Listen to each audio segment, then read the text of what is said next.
পৃথিবী থাকার জায়গা নয়।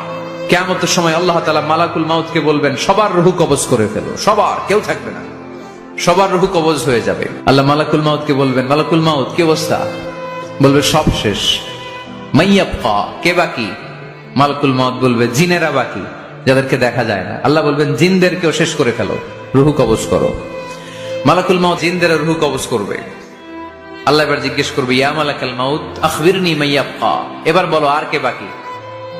মালাকুল মাউত বলবে, আল্লাহ মানুষগুলো সব শেষ, জিনগুলাও শেষ, এবার বাকি ইবলিস শয়তান। কে বাকি? ইবলিসরেও শেষ করো, ইবলিসও শেষ। আল্লাহ আবার জিজ্ঞেস করবেন, ইয়া মালাকাল মাউতি মাইয়াবকা, আর কে বেঁচে আছে বলো? মালাকুল মাউত বলবে, আল্লাহ আপনার কথা অনুযায়ী পৃথিবীর সব মানুষের রূহ কবজ করলাম, সব জিনদের রূহ কবজ করলাম, ইবলিসের রূহ কবজ করলাম, এখন আছে শুধু ফেরেশতারা। আছে কারা?